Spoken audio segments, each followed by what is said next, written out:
Hello friends, எல்லோருக்கும் வணக்கம். Welcome to young investors channel. Actually today markets பார்த்துருப்பீங்க. Market வந்து ஒரு பாசிட்டிவ் ட்ரெண்டில் தான் இருக்குது. பட் நிஃப்டி 50 பார்க்கும்போது இப்போ 16 பாயிண்ட்ஸ் தான் பாசிட்டிவில் இருக்குது. மேபி க்ளோசிங் ஆகும்போது நிஃப்டி 50 வந்து பார்த்தீங்கன்னா ஒரு ஃப்ளாட் நெகட்டிவ் ட்ரெண்டில் கூட க்ளோஸ் ஆகலாம். பட் ஸ்டில் வந்து மார்க்கெட் பாசிட்டிவில் தான் இருக்குது. நான் ரெக்கார்ட் பண்ணுறது டைம் 1:30க்கு நான் ரெக்கார்ட் பண்ணுறேன். ஸோ நிஃப்டி 50 24,473 பாயிண்ட்ஸில் இருக்குது. 16 பாயிண்ட்ஸ் பாசிட்டிவ் ட்ரேட் ஆகுது. சென்செக்ஸ் 112 பாயிண்ட்ஸ் பாசிட்டிவ்ல இருக்கு. 80,958 பாயிண்ட்ஸ்ல ட்ரேட் ஆயிட்டு இருக்கு. பேங்க் நிஃப்டி எடுத்து பார்க்கும்போது 53,060 பாயிண்ட்ஸ்ல இருக்கு. நியர்லி அவங்களோட பாயிண்ட்ஸ் 364 பாயிண்ட்ஸ் மட்டும் இன்னைக்கு ரேலியா இருக்கு. இதுல கனரா பேங்க் 2.5% ஏற்றிருக்காங்க. ஸோ 107 ரூபாய் ட்ரேட் ஆகுது. ஹெச்டிஎஃப்சி பேங்க் பார்க்கும்போது இன்னைக்கு ஒரு ஃப்ரெஷ் ஹை டச் பண்ணியிருக்கு. 1865 ரூபா அந்த ரேஞ்சை டச் பண்ணியிருக்கு HDFC bank. So HDFC bank பார்த்தீங்கன்னா கண்டினியூஸ் ஒரு நல்ல பர்ஃபார்மன்ஸ் கொடுக்குறாங்க. ஸோ இப்போதைக்கு ஆப்பர்ச்சுனிட்டி இல்லை. நம்ம 1400 இருக்கும்போதெல்லாம் டிஸ்கஸ் பண்ணியிருந்தோம். இப்போ அது கொஞ்சம் ஒரு 400 ரூபா கிட்ட இன்க்ரீஸ் ஆகி நிற்குது. எகைன் ஆப்பர்ச்சுனிட்டி வரும்போது ஹெச்டிஎஃப்சி பேங்க்ல பார்க்கலாம். இப்போதைக்கு வெயிட் பண்ணுங்க. பட் அது ஹெச்டிஎஃப்சி பேங்க் போகிற ட்ரெண்டை பார்த்தா விரைவில் வந்து பார்த்தீங்கன்னா அவங்க 2000 அப்படிங்கிற மார்க்கை வந்து டச் பண்ணுவாங்க போல தான் தெரியுது ஹெச்டிஎஃப்சி பேங்க்ல. ஸோ வெயிட் பண்ணலாம். Bank of Baroda, Federal Bank, Punjab National Bank இதெல்லாம் 1% பாசிட்டிவ்ல இருக்கு. IDFC First Bank, Kotak Mahindra Bank, ICICI Bank இதெல்லாம் ஒரு ஃபிளாட் பாசிட்டிவ்ல இருக்கு. State Bank of India, AU Small Finance Bank overall இன்னைக்கு பேங்க் நிஃப்டியை பார்த்தீங்கன்னா பச்சையாட்டு தான் இருக்கு தவிர பெரிய அளவில் அதில் வந்து இன்னைக்கு அடி இல்லை. எல்லா பேங்க் நிஃப்டியில் எல்லா பேங்க் ஸ்டாக்ஸுமே பாசிட்டிவ்ல தான் இருக்கு. ஓவரால் ஹெச்டிஎஃப்சி பேங்க் வந்து பார்த்தீங்கன்னா நம்மளோட மார்க்கெட்டை காப்பாற்றுறதுல முக்கியமான ஒரு ரோலை ப்ளே பண்ணுறாங்க. அது இல்லாமல் ஹெச்டிஎஃப்சி பேங்கோட சிஓ வந்து பார்த்தீங்கன்னா ஒரு ஹாப்பியான ஒரு அப்டேட் கொடுத்துருக்காரு. After the HDFC bank HDFC மர்ஜருக்கு அப்புறம் பார்த்தீங்கன்னா அந்த ஹெச்டிஎஃப்சி பேங்கோட ஹோம் லோன் பாரோஸை வந்து கிரெடிட் கார்டு கஸ்டமர்ஸ் ஆட்டு இவங்க கன்வெர்ட் பண்ணுறாங்க. கிரெடிட் கார்டு கஸ்டமர்ஸ் அண்ட் வந்து கன்சியூமர் டியூரபிள் பாரோஸ் ஆட்டி இவங்க கன்வெர்ட் பண்ணுறாங்க. ஸோ இது மூலமாட்டி உங்களுக்கு ஒரு நியூ சோர்ஸ் ஆஃப் ரெவன்யூ வந்து பார்த்தீங்கன்னா ரைஸ் ஆகுது ஹெச்டிஎஃப்சி பேங்க்குக்கு. ஸோ இதுவும் ஒரு ஹெச்டிஎஃப்சி பேங்க்கு ஒரு பாசிட்டிவ் அப்டேட்டாக இருக்குது. ஆல்ரெடி அவங்கள்ட்ட இருக்க அந்த ஹோம் லோன் பாரோஸ் அவங்கள வந்து கிரெடிட் கார்டு கஸ்டமர்ஸ் ஆட்டும் கன்சியூமர் டியூரபிள் பாரோஸ் ஆட்டும் இவங்க கன்வெர்ட் பண்ணுறது மூலமாட்டு இவங்களுக்கு ஒன் சோர்ஸ் ஆஃப் ரெவன்யூ பார்த்தீங்கன்னா ஆட் ஆகுது. மோர் ஆடுது வந்து ஹெச்டிஎஃப்சி பேங்க்ல வந்து ஓவரால் அப்டேட்ஸ். இன்னைக்கு மார்க்கெட்டில் ஒரு அடி விழுந்து தான் நான் எக்ஸ்பெக்ட் பண்ணேன். ஆக்சுவலி நேற்று வந்து பார்த்தீங்கன்னா அதர் மார்க்கெட்ஸ் எல்லாம் ஒரு நல்ல பர்ஃபார்மன்ஸ்லாம் தான் இருந்துச்சு ஃபாரின் மார்க்கெட்ஸ் நீ பார்க்கும்போது. ஆனால் சவுத் கொரியாவில் வந்து பார்த்தீங்கன்னா நேற்று ஒரு இன்சிடென்ட் வந்துச்சு. ஆக்சுவலி மார்ஷியல் லா அப்படிங்கிற ஒரு லா வந்து அங்கே கொண்டு வந்திருக்காங்க சவுத் கொரியாவில். ஆக்சுவலி அங்கே வந்து பார்த்தீங்கன்னா உள்நாட்டில் சில குழப்பங்கள்லாம் நடக்குது. ஸோ அது இல்லாமல் சில கலவரங்கள்லாம் நடக்குது போல். அதை கண்ட்ரோல் பண்ணுறதுக்கு மார்ஷியல் லானா இப்போ அந்த அவசர நிலை பிரகடனம் அப்படின்னு சொல்லுவாங்க. அது மாதிரி ஒரு லாவை கொண்டு வந்திருக்காங்க. ஸோ பயங்கர அளவில் பிரச்சனை எழுப்புனதுனால அதை வந்து 6 ஹவர்ஸில் வித்ரா பண்ணிட்டாங்க. அந்த மார்ஷியல் லாவை வந்து பார்த்தீங்கன்னா 6 மணிக்கூரில் வித்ரா பண்ணிட்டாங்க. பட் ஆக்சுவலி அது வந்து ஸ்டாக் மார்க்கெட்டில் சவுத் கொரியன் ஸ்டாக்ஸில் வந்து இம்பாக்ட் ஆயிருக்கு. அங்கே வந்து ஸ்டாக் மார்க்கெட் அடி வாங்கி இருந்துச்சு. ஸோ அது இந்தியன் மார்க்கெட்டில் இம்பாக்ட் ஆகும்னு நான் நினச்சேன். ஆனால் நான் எக்ஸ்பெக்ட் பண்ணுறது வந்து அமெரிக்கன் மார்க்கெட்டில் அடி விழுந்தால் தான் அது நம்ம இந்தியன் மார்க்கெட்டில் அடி விழும். ஸோ சவுத் கொரியாலெலாம் உள்ளது வந்து பார்த்தீங்கன்னா பெருசாக நம்ம இந்தியன் மார்க்கெட்டை அஃபெக்ட் பண்ணாதுன்னு தான் என்னோட கருத்து. நெக்ஸ்ட் பார்த்தீங்கன்னா ரிலையன்ஸ் பவர் 5% அப்பர் சர்க்யூட் அடித்தாங்க மார்க்கெட்டில். இப்போ செக் பண்ணி பார்க்கும்போது 4.98% பாசிட்டிவ்ல இருக்குது. ஸோ ஸ்டாக் ப்ரைஸ் 41.09 41.09 அந்த ரேஞ்சில் ட்ரேட் ஆகிட்டு இருக்கு. இதுக்கு ரீசன் நீ பார்க்கும்போது இந்த அப்பர் சர்க்யூட்டுக்கு சோலார் எனர்ஜி கார்பரேஷன் வந்து என்ன பண்ணாங்க, இது ஒரு கவர்மெண்ட் கம்பெனி தான் சோலார் எனர்ஜி கார்பரேஷன். இவங்க வந்து ரிலையன்ஸ் பவர் வந்து பார்த்தீங்கன்னா இந்த சோலார் பவர் பேஸ்ட் டெண்டரில் வந்து பார்ட்டிசிபேட் பண்ணக்கூடாது. ப்ளஸ் வந்து அவங்களோட சப்சிடரிஸுக்கும் இதே நியூஸ் தான் கொடுத்தாங்க. இவங்களும் ரிலையன்ஸ் பவரும் அவங்களோட சப்சிடரி கம்பெனிஸும் சோலார் ரிலேட்டட் டெண்டரில் பார்ட்டிசிபேட் பண்ணக்கூடாது. ஏன்னா இவங்க ஃபேக் டாக்குமெண்ட்ஸ் சப்மிட் பண்ணி வந்து பார்த்தீங்கன்னா லோன்லாம் வாங்கியிருக்காங்க அப்படின்னு சொல்லி கண்டுபிடிச்சு ஒரு 3 வருஷத்துக்கு இந்த அலிகேஷன் போட்டாங்க. ஆனால் இப்போ அதை வந்து பார்த்தீங்கன்னா வித்ரா பண்ணுறாங்க.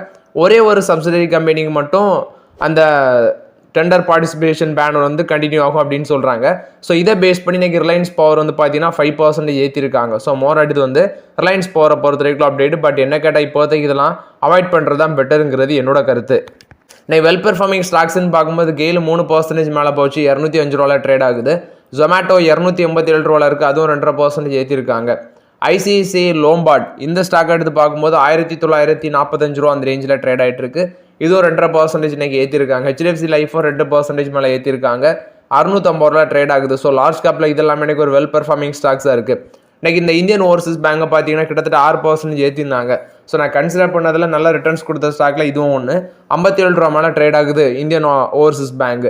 நெக்ஸ்ட் பிடிஎல் இந்த கம்பெனியும் 1216 ரூபாவில் இருக்குது. இதுவும் 5% ஏற்றிருக்காங்க. ஸோ ஓவரால் இன்னைக்கு இந்த மேசகண்டாக் ஷிப்லஸ், பிடிஎல், கொச்சின் ஷிப்யார்ட் இது எல்லாமே மேலே போயிருந்துச்சு. அதுக்கு ரீசன்ஸ் பார்க்கும்போது டிஃபென்ஸ் அக்யூசியேஷன் கவுன்சில் வந்து பார்த்தீங்கன்னா ஒரு 21,772 கோடி வந்து 5 கேபிட்டல் அக்யூசிஷன் ப்ரொபோசலுக்கு வந்து ஒதுக்கியிருக்காங்க. ஸோ இதை பேஸ் பண்ணி இன்னைக்கு இந்த ஸ்டாக்ஸ் எல்லாமே மேலே போயிருக்கு. இதில் இந்த jet fast attack craft, fast interceptor craft, electronic warfare suite, next generation radar warning receiver, advance light helicopter, இதெல்லாமே பார்த்தீங்கன்னா யூஸ் பண்ணுற, அதாவது இதெல்லாமே வாங்குறதுக்கு இந்த டிஏசி டிஃபென்ஸ் அக்யூசிஷன் கவுன்சில் இவங்க வந்து இந்த ஃபண்டை வந்து ஒதுக்கியிருக்காங்க. ஸோ இதனால் பயனடைய போகிறது இந்த மாதிரிப்பட்ட ஸ்டாக்ஸ். ஸோ அதனால் இன்றைக்கி அதை வந்து பார்த்தீங்கன்னா ஒரு நல்ல பெர்ஃபார்மன்ஸ் மார்க்கெட்டில் கொடுத்துருக்கு. பட் இந்த ஸ்டாக்லாம் ஆல்ரெடி வச்சுருக்கவங்க வேணால் வச்சுருக்கலாம். பட் ஸ்டில் வந்து இது எல்லாமே ரொம்பவே ஓவர் வேல்யூடாக இருக்குது. இப்போதைக்கு இது பக்கம்லாம் போக முடியாது. நெக்ஸ்ட் பார்த்தீங்கன்னா பஜாஜ் ஆட்டோவில் வந்து அப்டேட்டு. ஸோ பஜாஜ் ஆட்டோ பார்த்தீங்கன்னா ஃப்ரீடம் 125 மோட்டார் சைக்கிளை இன்ட்ரடியூஸ் பண்ணியிருந்தாங்க. ஸோ இது ஒரு நல்ல வரவேற்பு இருந்துச்சு குறிப்பாக கஸ்டமர்ஸ். இப்போ இதில் என்ன செக் பண்ண வேண்டியதுன்னா யூபிஎஸ் வந்து சொல்கிறாங்க, அதாவது பஜாஜ் ஆட்டோ வந்து இந்த ஃப்ரீடம் 125 மோட்டார் சைக்கிளுக்கு ரேட்டை குறைக்கிறாங்க. என்ட்ரி லெவல் வேரியண்ட்டுக்கு 5000 குறைக்கிறாங்க, மிட் லெவல் வேரியண்ட்டுக்கு 10,000 வரைக்கும் குறைக்கிறாங்க. ஸோ இது வந்து பார்த்தீங்கன்னா அவங்களோட ஸ்டாக் ப்ரைஸை இன்னும் கீழே தான் கொண்டு போகும் அப்படின்னு சொல்லி யூபிஎஸ் வந்து கெஸ் பண்ணுறாங்க. யூபிஎஸ் சொல்கிறது இந்த ஸ்டாக்கோட ப்ரைஸ் மேபி 7800 கீழே போக சான்சஸ் இருக்குது அப்படின்னு சொல்லி செல் கால் கொடுக்குறாங்க பஜாஜ் ஆட்டோவுக்கு யூபிஎஸ். இன்றைக்கி ஸ்டாக் ப்ரைஸ் நான் பார்க்கும்போது ஒரு டவுன் வந்துச்சு, 9000 கீழே வந்தாங்க. கடைசியில் இப்போ 9061 ருபீஸ் அந்த ரேஞ்சில் ட்ரேட் ஆகிட்டு இருக்கு. ஆல்ரெடி பார்த்தீங்கன்னா அவங்க பீக் லெவலில் இருந்து கிட்டத்தட்ட 30% மேலே அந்த ஸ்டாக் கரெக்ட் ஆகிருக்கு. இன்னும் கரெக்ட் ஆகும் அப்படின்னு சொல்லி பஜாஜ் ஆட்டோவுக்கு செல் கால் கொடுக்குறாங்க யூபிஎஸ். ஆனால் இதில் 4-7 அனாலிஸ்ட்டில் 20 அனாலிஸ்ட் என்ன சொல்கிறாங்கன்னா பை பண்ணுங்க அப்படின்னு சொல்கிறாங்க. 11 அனாலிஸ்ட் ஹோல்ட் ரேட்டிங் கொடுக்குறாங்க. 16 அனாலிஸ்ட் வந்து செல் ரேட்டிங் கொடுக்குறாங்க. ஸோ ஓவரால் இது வந்து பஜாஜ் ஆட்டோவில் வந்து அப்டேட்டு. ஃப்ரெஷ் என்ட்ரி அவாய்ட் பண்ணுறது தான் பெட்டருங்கிறது என்னோட கருத்து. ஆப்பர்ச்சுனிட்டிஸ் வரும்போது டிஸ்கஸ் பண்ணலாம். ஆல்ரெடி வச்சுருக்கவங்க வேணால் ஹோல்ட் பண்ணுறது பெட்டர். நெக்ஸ்ட் அடி வாங்கின ஸ்டாக்ஸ் குறிப்பாக லார்ஜ் கேப்பில் Adani Enterprises, Maruti Suzuki, Adani Power, Hero MotoCorp இது எல்லாமே நெகட்டிவில் இருக்குது. ஸோ ஓவராலாட்டு அதானி பவர் ப்ரெஷரில் தான் இருக்கும். ஏன்னா வந்து பார்த்தீங்கன்னா நிறைய இடத்துல வந்து குறிப்பாட்டு நம்ம கண்ட்ரியில் பரவாயில்ல, அதர் கண்ட்ரீஸ்லாம் அவங்களோட பவர் சப்ளை குறையுது. ஏன்னா இப்போ பங்களாதேஷ் என்ன சொல்லியிருக்காங்க, விண்டர் சீசனால் நாங்கள் பவர் சப்ளையை வந்து ரெடியூஸ் பண்ணுறோன்னு சொல்லிட்டாங்க. அது ஒரு பிரச்சனை. ஆல்ரெடி அவங்க வந்து டியூ வந்து இவங்களுக்கு பே பண்ணாமல் பெண்டிங் வச்சுருக்காங்க. நெக்ஸ்ட்டு பங்களாதேஷ் கோர்ட்டில் வந்து கேஸ் நடக்குது. ஸோ இப்படி சில ப்ரெஷர் இருக்குது அதானி பவரில். அதனால இப்போதைக்கு அதானி பவரில் ஒதுங்கி இருக்கிறது தான் நல்லதுங்கிறது என்னோட கருத்து. ஹீரோ மோட்டார் கம்பெனிக்கு 1.5% அடிச்சிருக்காங்க. பட் எக்ஸ்போர்ட் பண்ண லெவலில் வந்து ஆப்பர்ச்சுனிட்டி வரல. நெக்ஸ்ட் பார்த்தீங்கன்னா இந்திரபிரதாசா கேஸ் லிமிடெட், இதுவும் இன்னைக்கு விழுந்துருந்துச்சு. பட் நான் வந்து என்ன நினைக்கிறேன்னா இது இன்னும் டவுன் போக சான்சஸ் இருக்குது. சப்போஸ் ஒரு நியூஸ் வருது கேஸ் செக்மெண்ட்ல அப்படின்னு சொல்லி அதை வந்து அடிப்பாங்க. ஸோ அதனால வந்து அதில் வெயிட் பண்ணுறது தான் நல்லதுங்கிறது என்னோட கருத்து. NMDC, Colgate palm oil, next வந்து ஆரோபிண்டோ ஃபார்மா இதெல்லாமே மிட் கேப் செக்மெண்ட்டில் வந்து பார்த்தீங்கன்னா டவுன் ட்ரெண்டில் இருக்குது. ஸோ ஆப்பர்ச்சுனிட்டிஸ் வரும்போது இந்த ஸ்டாக்லாம் டிஸ்கஸ் பண்ணலாம். பிஎன்பி ஹவுசிங் ஃபைனான்ஸ் ஒரு அப்டேட் கொடுக்குறாங்க. இவங்க வந்து லோன் புக் டார்கெட் வந்து பார்த்தீங்கன்னா 5000 கோடியாட்டு ஃபிக்ஸ் பண்ணுறாங்க ஃபினான்ஷியல் 25க்கு. அது மட்டும் இல்லாமல் ஒரு 40 நியூ பிரான்ச்சஸ் வந்து புதுசாக ஓப்பன் பண்ண இருக்கிறாங்க. ஃபினான்ஷியல் 25ல் வந்து 5000 கோடி டார்கெட்டு, ஃபினான்ஷியல் 27ல் 15000 கோடி டார்கெட் அப்படின்னு சொல்கிறாங்க. ஸோ இப்போ அவங்களோட நெட்வொர்க் ஸ்ட்ராங்காக இருக்குது அப்படின்னு சொல்கிறாங்க. கிட்டத்தட்ட 300 பிரான்ச்சஸ் வந்து அவங்க கைவசம் இருக்குது. இன்னும் சில ஒரு 40 பிரான்ச்சஸ் ஃபினான்ஷியல் 25ல் மட்டுமே ஓப்பன் பண்ணுறோன்னு சொல்கிறாங்க. இது வந்து பிஎன்பி ஹவுசிங் ஃபைனான்ஸ் கொடுத்த அப்டேட்டு. அதுவும் இல்லாமல் அவங்களோட ரீட்டைல் லோன் புக்கை வந்து 1 லட்சம் கோடியாட்டு மார்ச் 2027க்குள்ளே நாங்கள் கொண்டு போயிடும் அப்படின்னு சொல்லி பிஎன்பி ஹவுசிங் ஃபைனான்ஸ் சொல்கிறாங்க. ஸோ வெயிட் பண்ணி பார்க்கலாம் இதெல்லாமே ஃபியூச்சரில் நடக்குதா இல்லையான்னு சொல்லி. எல்என்டி டெக்னாலஜி சர்வீஸ் கொடுத்த அப்டேட்டு. ஸோ இவங்க என்ன சொல்கிறாங்கன்னா ஒரு $50 மில்லியன் கான்ட்ராக்ட் எங்களுக்கு கிடச்சிருக்கு குளோபல் நெட்வொர்க் ப்ரொவைடர் கம்யூனிட்டி வந்து. ஸோ அந்த ஆர்டர் எதுக்குன்னு பார்க்கும்போது ப்ராடக்ட் இன்டிகிரேஷன் சர்வீஸ் நார்த் அமெரிக்காவில் இவங்க ப்ரொவைட் பண்ணுவாங்க அப்படின்னு சொல்கிறாங்க. ஸோ அந்த மல்டி இயர் அக்ரிமெண்ட் மூலமாட்டு $50 மில்லியன் கான்ட்ராக்ட் அப்படின்னு சொல்கிறாங்க. ஸோ இது மூலமாட்டு அவங்களோட நெட்வொர்க் சொல்யூஷன் கிளைண்ட்ஸுக்கு வந்து இவங்க சப்போர்ட் பண்ணுவாங்க அப்படின்னு சொல்கிறாங்க. வேரியஸ் ரீஜனில் கஸ்டமர்ஸுக்கு சப்போர்ட் பண்ணுவாங்க. இது வந்து பார்த்தீங்கன்னா எல்என்டி டெக்னாலஜி சர்வீசஸில் வந்து அப்டேட்டு. நெக்ஸ்ட் பார்த்தீங்கன்னா ஹிந்துஸ்தான் யூனிலிவர் லிமிடெட் கொடுத்த அப்டேட்டு. இவங்களுக்கு வந்து நிறைய பிராண்ட்ஸ் இருக்குது. ஸோ குறிப்பாக இப்போ அவங்க சொல்கிறது த விம் அப்படிங்கிற பிராண்டை மென்ஷன் பண்ணுறாங்க. ஸோ இது வந்து பார்த்தீங்கன்னா டிஷ் வாஷிங் ஸ்பேஸில் இருக்குது. ஸோ மார்க்கெட்டில் இவங்க தான் லீடிங்கில் இருக்கிறாங்க. இவங்களோட சேல்ஸு 3000 கோடியை டச் பண்ண விரைவில்னு சொல்லி சொல்கிறாங்க. ஸோ இவங்க வந்து ஃப்ளோர் கிளீனிங் கேட்டகரியில் வரைக்கும் இருக்கிறாங்க சேம் பிராண்டில். இந்த பிராண்டில் விம் அப்படிங்கிற பிராண்டில் மட்டுமே 19 பிராண்ட்ஸ் வச்சுருக்காங்க. ஸோ அது மூலமாட்ட 1000 கோடி ரெவன்யூ வருது. விரைவில் 3000 கோடி நாங்கள் டச் பண்ணிடுறோம் அப்படின்னு சொல்லி ஹிந்துஸ்தான் யூனிலிவர் லிமிடெட் சொல்கிறாங்க. ஸோ மோராட் இது வந்து பார்த்தீங்கன்னா ஹிந்துஸ்தான் யூனிலிவர் லிமிடெட்டில் வந்து அப்டேட்டு. நெக்ஸ்ட் நீ பார்த்தீங்கன்னா சுஸ்லான் எனர்ஜி. ஆக்சுவலி இவங்க ஒரு 302.4 மெகாவாட் விண்ட் ப்ராஜெக்ட் ஆர்டர் வந்து இவங்க ஜிண்டால் ரினோபிள்ஸ் வந்து கிடச்சிருக்கு அப்படின்னு சொல்கிறாங்க. ஸோ இது வந்து கர்நாடகாவில் கிடச்சிருக்கு. கர்நாடகாவில் இவங்க ஆல்ரெடி போடுற பிளான் பக்கத்தில் தான் சேம் ரீஜன்லேயே கிடச்சிருக்கு அப்படின்னு சொல்லி சொல்கிறாங்க. ஸோ மோராட் இது வந்து பார்த்தீங்கன்னா சுஸ்லான் எனர்ஜியில் வந்து அப்டேட்டு. சுஸ்லான் எனர்ஜிலாம் பார்த்தீங்கன்னா ஒரு லாங் டேர்முக்கெல்லாம் கன்ஃபார்மாக பெட் பண்ண முடியாது. ஆல்ரெடி வச்சுருக்கவங்க ரொம்பவே கேர்ஃபுல்லாக இருங்கிறது தான் என்னோட பெட்டர். நெக்ஸ்ட் பார்த்தீங்கன்னா அதானி குழுமத்தில் வந்து அப்டேட். அதானி குழுமத்தோட சிமெண்ட் கம்பெனி தான் அம்புஜா சிமெண்ட்ஸ். இவங்க இப்போ வந்து பார்த்தீங்கன்னா இந்த ஸ்டார் சிமெண்ட்டை வந்து அக்யூசிஷன் பண்ண போகிறாங்க அப்படின்னு சொல்கிறாங்க. ஏன்னா நார்த் ஈஸ்ட் ஏரியாவில் வந்து இவங்களோட சிமெண்ட் பிஸ்னஸை எக்ஸ்பான்ஷன் பண்ணுறதுக்கு வேண்டி அப்படின்னு சொல்கிறாங்க. இப்போ ஸ்டார் சிமெண்ட் வந்து ஹையஸ்ட் மார்க்கெட் ஷேர் வந்து பார்த்தீங்கன்னா நார்த் ஈஸ்ட்டில் வச்சுருக்காங்க. ஸோ அவங்களோட கெப்பாசிட்டி இன்ஸ்டால் கெப்பாசிட்டி அப்படின்னு சொல்லி பார்க்கும்போது 7.7 மில்லியன் டன்ஸ் பர் ஆனம். 2030 அது வந்து 25 மில்லியன் டன்ஸ் பர் ஆனம் ஆட்டி எக்ஸ்பென்ஷன் ஆகும் அப்படின்னு சொல்கிறாங்க. ஸோ நார்த் ஈஸ்ட்டில் இந்த சிமெண்ட் கம்பெனி அக்யூசிஷன் பண்ணுறது மூலமாட்டு இவங்களோட சிமெண்ட் பிஸ்னஸை நம்ம வந்து வளர்ச்சி பாதையில் கொண்டு போகலாம் அப்படின்னு சொல்லி சொல்கிறாங்க. ஸோ இது வந்து அம்புஜா சிமெண்ட்ஸ் பார்த்தீங்கன்னா இந்த ஸ்டார் சிமெண்ட் அப்படிங்கிற கம்பெனி அக்யூசிஷன் பண்ணுறாங்க. இவங்களுக்கு மெகாலயாவில் வந்து பார்த்தீங்கன்னா 4 கிரைண்டிங் யூனிட்ஸ் வச்சுருக்காங்க. ஸோ இது வந்து அக்யூசியேஷன் பண்ணாங்கன்னா அம்புஜா சிமெண்ட்ஸ்க்கு ஒரு நல்ல பிஸ்னஸாக இருக்கும், நல்ல பிஸ்னஸ் வேல்யூஷன் இருக்கும். நெக்ஸ்ட் பார்க்கும்போது அல்ட்ராடெக் சிமெண்ட்டும் பார்த்தீங்கன்னா ஆக்சுவலி சிமெண்ட் பிஸ்னஸில் இப்போ அல்ட்ராடெக்குக்கும் அம்புஜா சிமெண்ட்டுக்கும் தான் காம்படிஷன் நடந்துகிட்டே இருக்குது கண்டினியூஸாக. நெக்ஸ்ட் பார்த்தீங்கன்னா ஃபினான்ஷியல் 25ல் ஐபிஓ வரப்போகிற முக்கியமான கம்பெனிஸோட சப்சிடரி கம்பெனிஸ். இதில் ஃபஸ்ட்டு கிரீவ்ஸ் காட்டன் இருக்காங்க. இவங்க வந்து நான் ஆல்ரெடி சொல்லியிருந்தேன் கிரீவ்ஸ் எலக்ட்ரிக் மொபிலிட்டி இவங்க வந்து ஐபிஓ வர போகிற சான்சஸ் இருக்குது அப்படின்னு சொல்லி. நெக்ஸ்ட் ரிலையன்ஸ் இண்டஸ்ட்ரீஸ், இதுவும் நான் சொல்லியிருந்தேன். ரிலையன்ஸ் இண்டஸ்ட்ரீஸில் எப்படி ஜியோ ஃபினான்ஷியலில் டிமர்ஜ் பண்ணி லிஸ்ட் பண்ணாங்களோ அதே மாதிரி இது ரிலையன்ஸ் ஜியோ வந்து பார்த்தீங்கன்னா தனியாக ஐபிஓ கொண்டு வந்து லிஸ்ட் பண்ண சான்சஸ் இருக்குது. பிரஸ்டீஜ் எஸ்டேட் ப்ராஜெக்ட் அவங்களோட ஹாஸ்பிட்டாலிட்டி பிஸ்னஸ் தனியாக லிஸ்ட் பண்ண சான்சஸ் இருக்குது.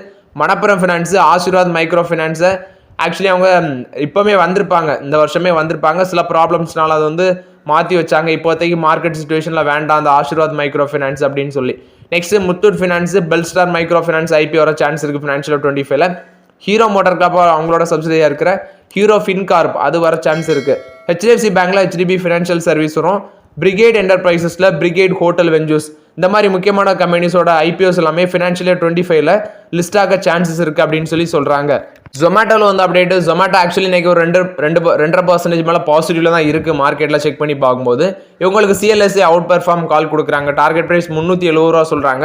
32% வந்து மேலே போக அப்சைட் போக சான்ஸ் இருக்குது அப்படின்னு சொல்கிறாங்க. ஸோ மோராட் இது வந்து ஜொமேட்டோவில் வந்து அப்டேட்டு. ரத்தன் இந்தியா என்டர்பிரைசஸ் அவங்க வந்து ரிவால்ட் மோட்டார்ஸ் வச்சு ரன் பண்ணுற கம்பெனி. இவங்க வந்து பார்த்தீங்கன்னா ரெக்கார்ட் சேல்ஸ் வந்து பண்ணியிருக்காங்க. ஆக்சுவலி இயர் பேஸில் 197% வளர்ச்சி, மந்த் ஆன் மந்த் பேசிஸில் 109% growth. 1994 யூனிட்ஸ் வந்து பார்த்தீங்கன்னா நவம்பரில் விற்றுருக்காங்க. ஸோ இது வந்து பார்த்தீங்கன்னா இன்றைக்கி இந்த ஸ்டாக் ப்ரைஸ் நல்ல ஒரு பெர்ஃபார்மன்ஸ் கொடுத்துட்ருக்கு ரத்தன் இந்தியா என்டர்பிரைசஸ். டிமேட் அக்கௌண்ட்டை பொறுத்த வரைக்கும் அப்டேட். அக்டோபர் 2024ல் 11.82 crores இருக்குது டிமேட் அக்கௌண்ட்ஸ் அப்படின்னு சொல்கிறாங்க. இது வந்து 200% வளர்ச்சி அடைஞ்சிருக்கு லாஸ்ட் 5 இயர்ஸில். இந்த லிஸ்ட்டில் பார்க்கும்போது மகாராஷ்டிரா பார்த்தீங்கன்னா டாப் லிஸ்ட்டில் இருக்கிறாங்க. டோட்டலாக 2.03 டிமேட் அக்கௌண்ட்ஸ் ஹோல்ட் பண்ணுறாங்க. உத்தரப்பிரதேஷ் செகண்ட் பிளேஸில் இருக்குது. 1.33 crores வந்து டிமேட் அக்கௌண்ட் கைவசம் வச்சுருக்காங்க. குஜராத் 3வது பிளேஸில் இருக்குது. 1.03 crores வந்து டிமேட் அக்கௌண்ட் ஓன் பண்ணுறாங்க. இதில் லோவஸ்ட் கவுண்ட்ஸ் அப்படின்னு சொல்லி பார்க்கும்போது யூனியன் டெரிட்டரிஸான லக்ஷதீப் அங்கே வந்து 2129 டிமேட் அக்கௌண்ட் தான் இருக்குது. அதே மாதிரி லடாக்ல 9837 டிமேட் அக்கௌண்ட்ஸ் இருக்குது அப்படின்னு சொல்கிறாங்க. இது வந்து டிமேட் அக்கௌண்ட் கவுண்ட்ஸை பொறுத்த வரைக்கும் அப்டேட்டு. என்டிபிசி பார்த்தீங்கன்னா இடிஎஃப், ரோசட்டாம், வெஸ்டிங் ஹவுஸ் இந்த மாதிரி பட்டவங்கள்ட்டெல்லாம் பேச்சுவார்த்தையில் இருக்கிறாங்க அப்படின்னு சொல்கிறாங்க. ஏன்னா இந்தியாவில் சுமால் மாடுலர் ரியாக்டர்ஸ் வந்து டெவலப் பண்ணுறதுக்கு பேச்சுவார்த்தையில் இருக்கிறாங்க அப்படின்னு சொல்கிறாங்க. ஆக்சுவலி இடிஎஃப் பார்த்தீங்கன்னா ஃப்ரான்ஸு கம்பெனி, ரோஸ்டம் ஸ்டேட் கார்பரேஷன் வந்து Russia, vesting house electronic operation இது வந்து யூஎஸ். இந்த மாதிரிப்பட்ட கம்பெனிஸ் எல்லாமே பேச்சுவார்த்தையில் இருக்கிறாங்க. ஸோ ஒரு 300 மெகாவாட் வேல்யூ உள்ள சுமால் மாடியுலர் ரியாக்டர்ஸ் வந்து இந்தியாவில் டெவலப் பண்ணுறதுக்கு அப்படின்னு சொல்கிறாங்க. இது வந்து என்டிபிசி கொடுத்த அப்டேட்டு. கைன்ஸ் டெக்னாலஜி கொடுத்த அப்டேட்டு. இவங்க ஒரு 54% வந்து பார்த்தீங்கன்னா ஸ்டேக் வந்து சென்சானிக் ஜிஎம்பிஹெச் அப்படிங்கிற கம்பெனியில் அக்யூசிஷன் பண்ணியிருக்காங்க. இது வந்து wholly owned subsidiary of kind Singapore private கம்பெனியில் வந்து அக்யூசிஷன் பண்ணியிருக்காங்க. ஸோ இந்த அக்யூசிஷன் வந்து பார்க்கும்போது 54%. இது மூலமாட்டு கைன்ஸ் டெக்னாலஜியோட இன்ஃப்ராஸ்ட்ரக்சர் டெக்னாலஜி பிஸ்னஸ் குளோபல் லெவலில் ஒரு வளர்ச்சி அடையும் அப்படின்னு சொல்கிறாங்க. நெக்ஸ்ட் ஹியூண்டாய் மோட்டார்ஸ் கொடுத்த அப்டேட். இவங்க வந்து பார்த்தீங்கன்னா over the period of 5 years வந்து ஒரு $7 million வந்து இன்வெஸ்ட்மெண்ட் பண்ணுறதா சொல்கிறாங்க. நெக்ஸ்ட் அதுவும் இல்லாமல் ஹியூண்டாய் மோட்டார்ஸ் குரூப் வந்து ஒரு ஸ்ட்ராட்டஜிக் பார்ட்னர்ஷிப் ஐஐடி கூட போட்டிருக்காங்க. ஏன்னா இந்தியாவில் வந்து இவி ரிசர்ச் வந்து பூஸ்ட் பண்ணுறதுக்கு வேண்டி, ரிசர்ச் ஆக்டிவிட்டீஸுக்கு வேண்டி பார்த்தீங்கன்னா இந்த ஸ்ட்ராட்டஜிக் பார்ட்னர்ஷிப் ஐஐடி கூட போட்டிருக்காங்க. இது வந்து ஹியூண்டாய் மோட்டார்ஸ் கொடுத்த அப்டேட்டு. பார்த்தீங்கன்னா நேற்று நான் சொல்லியிருந்தேன் ஓஎன்ஜிசி வந்து ரைட்ஸ் இஷ்யூ வர போகிறாங்க. அதாவது ஓஎன்ஜிசி வரல, ஓஎன்ஜிசியோட சப்சிடரி ஓபால். ஸோ அந்த ரைட்ஸ் இஷ்யூ 4906 கோடி. இதில் வந்து 490.6 கோடி ஈக்விட்டி ஷேர்ஸு. அந்த ஒரு ஈக்விட்டி ஷேர்ஸோட வேல்யூ 10 ரூபா. அப்போ 10 into 490.6 போட்டிங்கன்னா 4906.20 கோடி வந்து பார்த்தீங்கன்னா அந்த ரைட்ஸ் இஷ்யூ மூலம் மட்டும் அவங்க ஃபண்டு இது பண்ணுறாங்க. ஸோ அதை தான் சொன்னேன். ஆக்சுவலி ஷேர் வந்து 490 கோடி, இன்டூ 10 போட்டிங்கன்னா கரெக்டாக இருக்கும். ஸோ அதை கரெக்டாக செக் பண்ணி பார்த்துக்கோங்க. நான் சொன்னது வந்து உங்களுக்கு தவறுதலாக புரிஞ்சிருப்பீங்கன்னு நினைக்கிறேன். ஸோ ஓகே ஃப்ரெண்ட்ஸ், ஆக்சுவலி இந்த வீடியோவில் சில இம்பார்ட்டன்ட் அப்டேட்ஸ் எல்லாமே டிஸ்கஸ் பண்ணோம். இந்த வீடியோ உங்களுக்கு பயனுள்ளதாக இருக்கும்னு நினைக்கிறேன். பயனுள்ளதாக இருந்துச்சுன்னா லைக் பண்ணுங்கள், சப்ஸ்கிரைப் பண்ணுங்கள், கமெண்ட் பண்ணுங்கள். Okay friends, thank you.